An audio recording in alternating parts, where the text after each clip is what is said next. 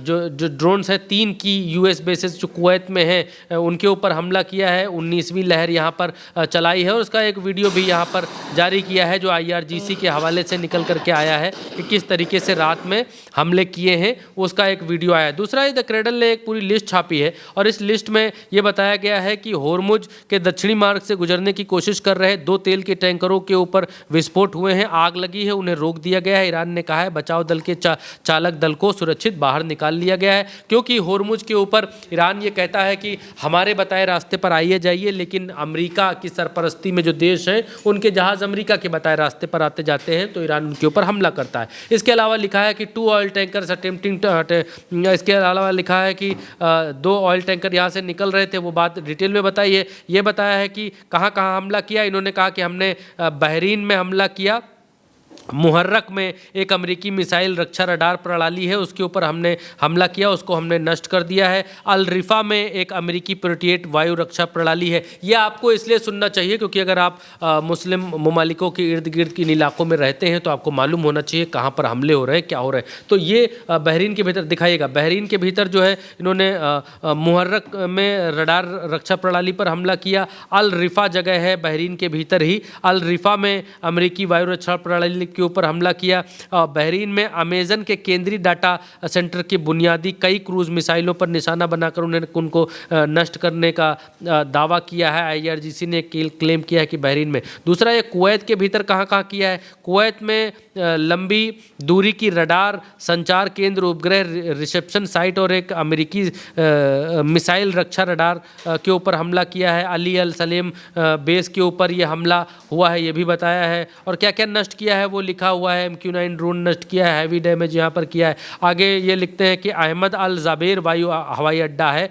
Kuwait में, वहाँ पर हमला किया है। ये कहा है कि FPS 117 रडार, पेट्रियट वायु रक्षा प्रणाली और अमेरिकी वायु रक्षा जुड़ी उपग्रह संचार प्रणाली को नष्ट कर दिया गया है। जॉर्डन में कहाँ कहाँ हमला किया है। जॉर्डन में अमेरिकी जो एयर डिफेंस सिस्टम है उसको नष्ट किया गया है। आगे कहते हैं कि F-15 लड़ाकू विमान को कथित तौर पर नष्ट किया है। ये आगे कहते हैं कि IRGC ने अल रुकबान क्षेत्र में एक अमेरिकी सैन्य आवास परिसर के ऊपर हमला करने का दावा किया है जिसमें कथित तौर पर अमेरिकी कर्मियों के हताहत होने की आशंका है। ईरान ने यह भी कहा है कि ऑपरेशन नस्र 2 के 24वें चरण के तहत किए गए कि ये हमले किए गए थे और इन्हें अमेरिकी जो एयर डिफेंस सिस्टम है उनकी क्षमताएं जो है कमज़ोर दिखाई दी और इसीलिए इन लोगों ने इतने सारे टारगेट्स हिट करने में कामयाबी हासिल की है। बिल्कुल, यानी कि ईरान ने एक के बाद एक अमेरिका के कई एयर बेसिस पर अटैक किया है और अटैक की जो इंटेंसिटी है वो भी बढ़ा दी है। वहीं दूसरी तरफ एक रिपोर्ट सामने आई है जिसमें कहा जा रहा है कि ईरान